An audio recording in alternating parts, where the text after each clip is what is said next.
This is Pulse of Africa,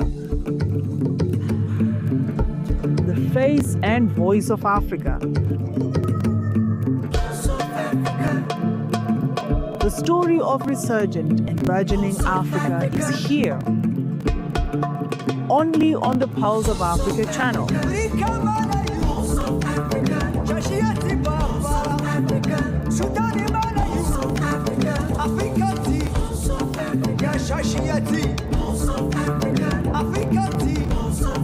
Pulse of Africa, the face and voice of Africa.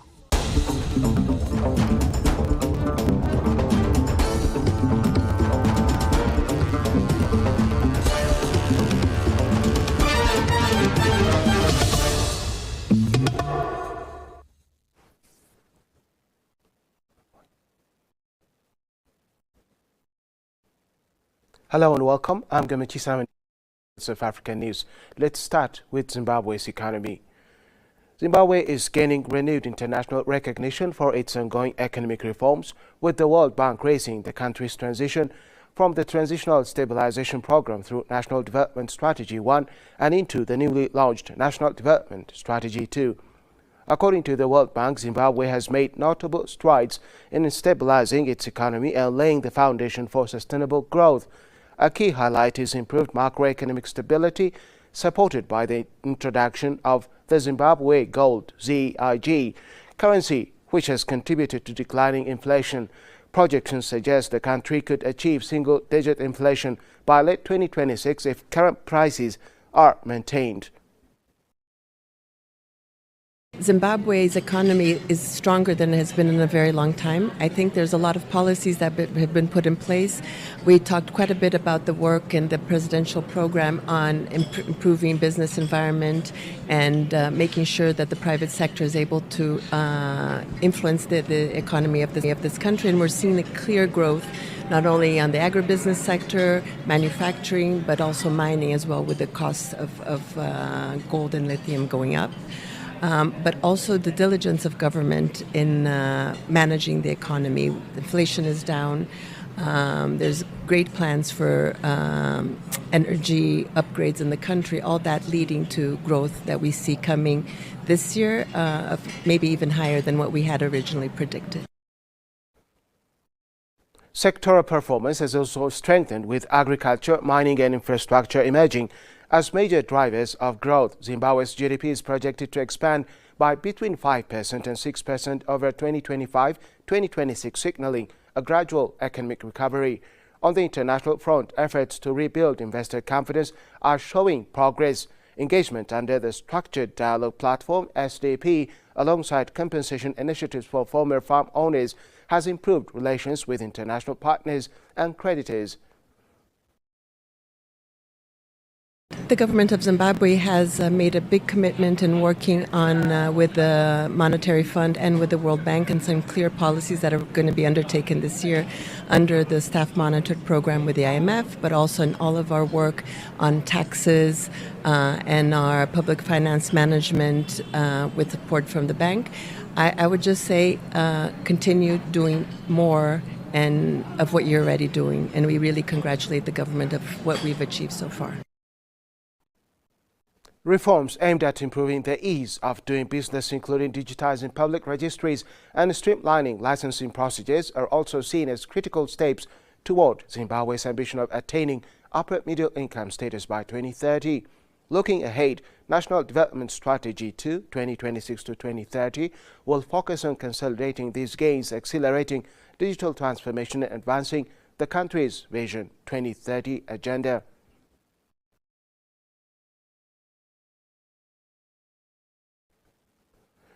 The African Export-Import Bank, Afreximbank, is strengthening Africa's industrialization drive through its continued support for the GLO G-Bay Industrial Zone, GDIZ, in Benin, a flagship textile and manufacturing hub developed in partnership with Addis Integrated Industrial Platform, Addis IIP. Highlighted in the bank's Impact Stories series, the DGIZ project is emerging as a key engine for boosting textile production, creating jobs and advancing value-added manufacturing across the continent. Located near Cotonou, GDIZ is designed to transform Benin's abundant cotton resources into finished textile products, reducing reliance on raw exports and strengthening domestic industrial capacity. The initiative reflects a broader push across Africa to retain more value within local economies and accelerate industrial development. Afreximbank's involvement underscores its mandate to finance and promote inter-African trade and industrialization. Through strategic investments and partnerships, the bank is helping to build integrated production ecosystems that support job creation, export diversification, and economic resilience. The DGIZ project has already generated thousands of jobs and is expected to significantly expand employment and manufacturing output in the coming years, positioning Benin as a growing textile production hub in West Africa. The feature on GDIZ is part of Afreximbank's Impact Stories documentary series, which showcases transformative projects across Africa. Season 2 of the series is scheduled for release in March 2026, continuing to highlight success stories in trade, infrastructure, and industrial growth.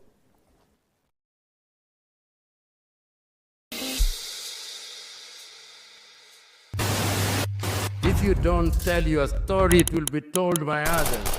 They'll talk of hunger, they'll talk of war, they'll talk of conflict, but they'll not say the things that are happening in Africa that are positive.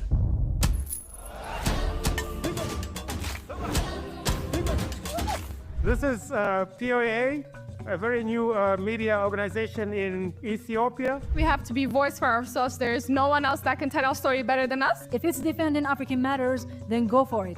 Go for Pulse Media. This is the Pulse of Africa. Tune in, follow the journey, and learn about the news and what's shaping our African continent. I am really impressed by the work that they are doing by telling the African story from Africa for Africans. I think it's definitely needed. Please subscribe to the Pulse of Africa on all platforms.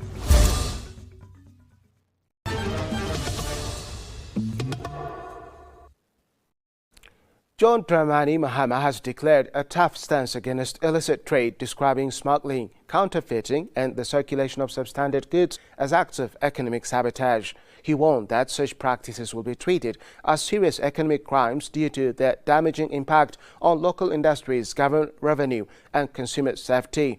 The government is ramping up border enforcement operations, with authorities set to intensify surveillance and tighten controls at key entry points to dismantle smuggling networks. Smuggling under declaration, counterfeit goods, and rebagging of inferior products are not minor infractions. They constitute economic sabotage. To stem this tide and protect our fledgling manufacturing sector, we will intensify coordinated border enforcement, treat trade infractions as economic crimes, dismiss and prosecute public officers found culpable, deploy technology-driven customs surveillance solutions, and rigorously enforce product standards. This government is determined to protect Ghanaian enterprises so they can thrive and grow. Industrialization requires secure land tenure and protection of agricultural resources. In this regard, we will accelerate litigation-free industrial land banks, reform land tenure to support commercial contract farming, strengthen action against illegal mining and sand winning, expand irrigation systems, and invest in storage and cold chain infrastructure. Officials say the move is part of broader efforts to protect domestic producers and ensure fair competition within Ghana's market system. The crackdown comes as Ghana celebrates a major economic milestone, with its economy surpassing $100 billion. Projections indicate further expansion to around $140 billion by the end of 2026, potentially positioning the country among Africa's top 7 economies. Create additional Ghanaian jobs, prioritize local content, invest in skills development, maintain international standards for our products, and engage transparently in policy dialogue with government. Ladies and gentlemen, the Ghana we all seek will not be built by speeches. It will be built by factories operating at scale. It will be built by farms that are linked to processing plants. It will be built by laboratories that are producing pharmaceuticals.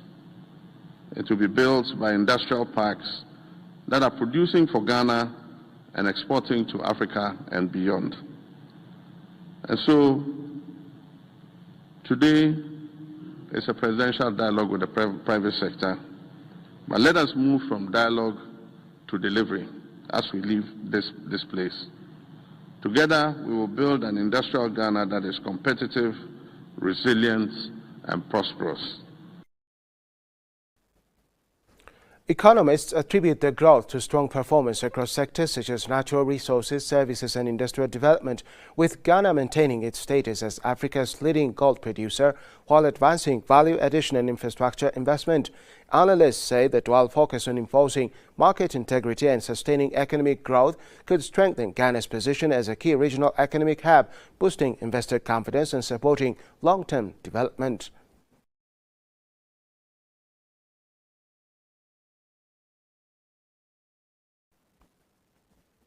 Cooperation between Mali and China has entered a new phase following a high-level meeting between Prime Minister Abdoulaye Maïga and China's newly appointed ambassador to Mali, Xi Jiang.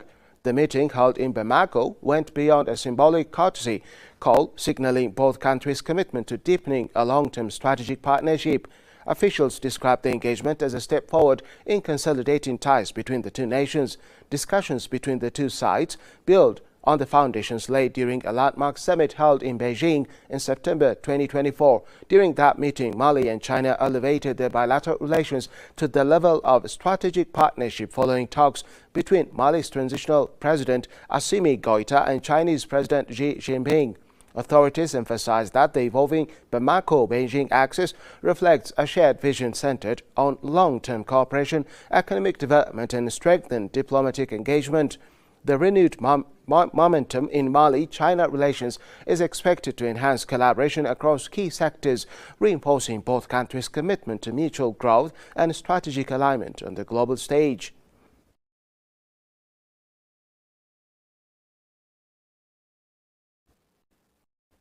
At the opening of the 61st session of the UN Human Rights Council in Geneva, senior UN officials warned that global power politics is increasingly overriding shared rules and norms. They urged countries to defend universal principles against authoritarian trends and geopolitical maneuvering.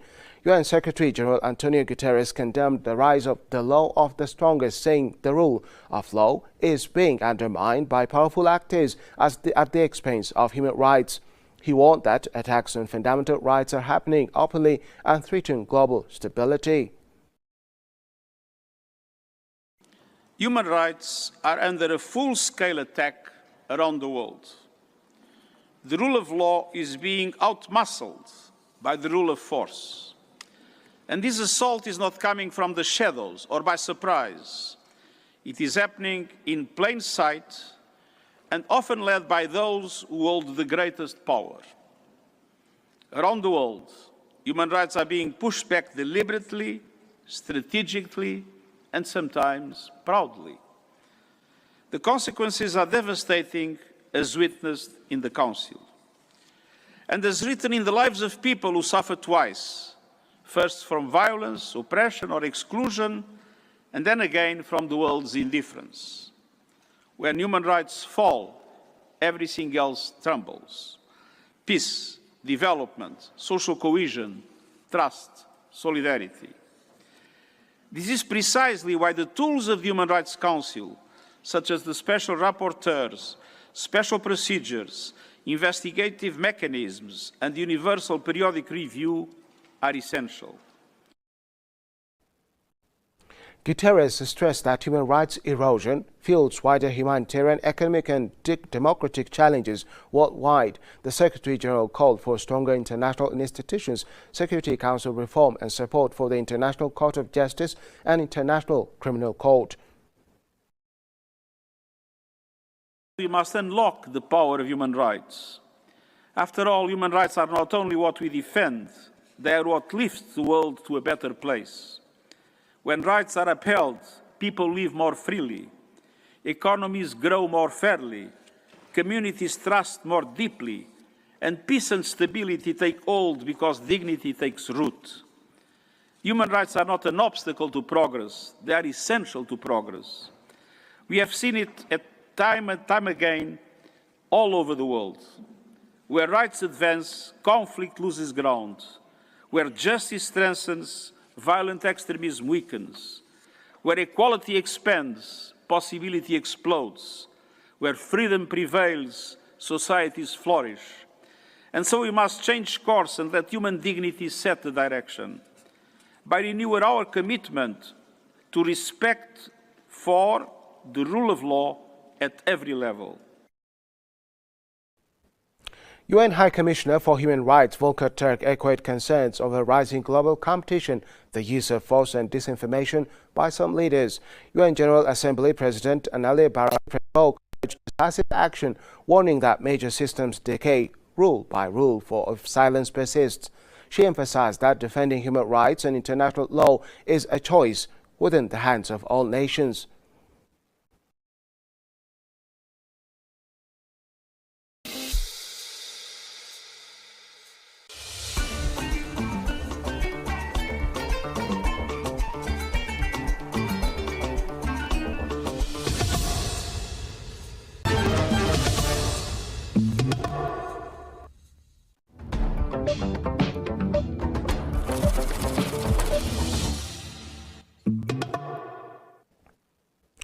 Moving to business news, the World Bank plans to provide Mozambique with $6 billion in mostly concessional financing over the next 5 years to support public investment projects, a senior bank official announced on Monday.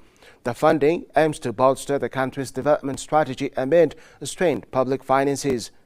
Philly Sissoko, World Bank Division Director for Mozambique and neighboring countries, said the bank currently has $3 billion balance sheet and hopes to mobilize an additional $3 billion. Most of the financing will be grants offering very concessional terms to the government.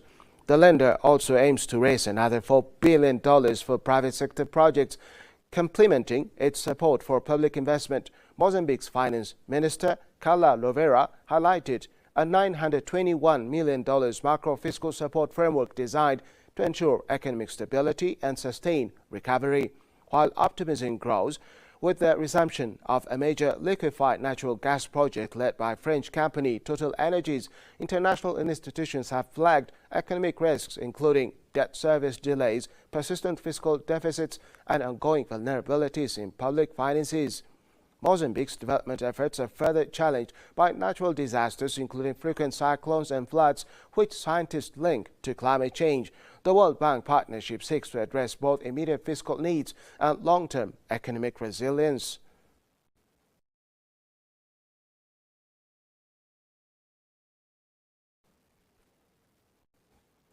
TD Africa and Zinox Technologies have announced a strategic partnership aimed at reducing Africa's reliance on global imports. The collaboration combines Zinox's expertise in computer manufacturing with TD Africa's vision to empower African businesses and communities. Zinox Technologies, a Nigerian brand, specializes in homegrown manufacturing, international certification and technology solutions tailored for emerging markets. Its products range from desktops and laptops to integrated digital infrastructure projects designed for African contexts. Benson Fever, marketing manager for Zinox at TD Africa, described the partnership as a union of indigenous excellence in product innovation and technology manufacturing with a continental distribution powerhouse. Ms. Chioma Chimere, CMD of TD Africa, emphasized the goal: Africa must not only consume technology, Africa must build, design and scale it. The partnership rests on 3 pillars: market access, confidence and product scale. TD Africa's extensive distribution network ensures Zinox products reach businesses and institutions and consumers across the continent. The collaboration also strengthens credibility and trust vital for adoption in emerging markets. Together, TD Africa and Zinox are demonstrating that African developed technology can be competitive, scalable, and globally relevant. By combining manufacturing expertise with operational reach, the two companies are paving the way for a stronger, self-reliant African tech ecosystem.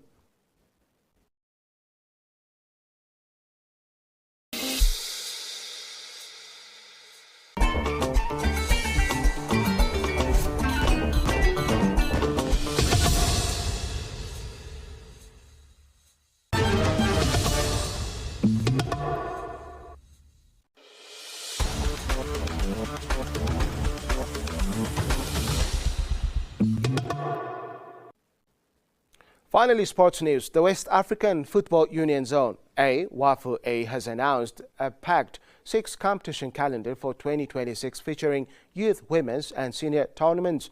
The highlight is the historic Amilcar Cabral Cup, returning after years of dormancy to be hosted by Guinea from 15 to 30 August. The revival of the Cabral Cup is seen as a symbolic step for regional football, bringing together all 9 WAFU A member nations and providing a high-level platform for domestic best players to showcase their talent. WAFU A Executive Director Mapathe Gaya described it as a central to the zone's football identity and regional integration. Youth and women's competitions form a core focus of the 2026 calendar. Guinea-Bissau will host the Women's Under-20 tournament in March. The Gambia stages CAF Women's Champions League qualifiers in July-August, while Senegal will host Under-17 Africa Cup of Nations qualifier in September. Mali and Liberia will also host key youth events. The Under-20 qualifiers in October and the Under-15 Girls qualifiers in November, respectively. These tournaments aim to strengthen competitive pathways from grassroots to senior level across the region. With 6 structured tournaments and the return of one of West Africa's most storied competitions, WAFU A's 2026 calendar signals a major push to develop local talent and elevate the profile of football in the zone.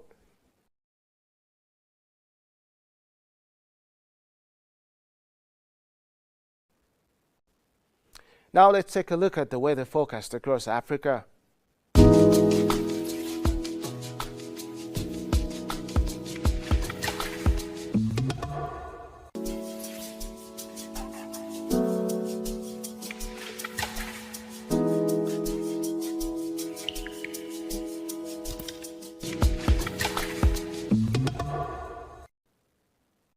That's all for the hour. Thanks for tuning in and goodbye.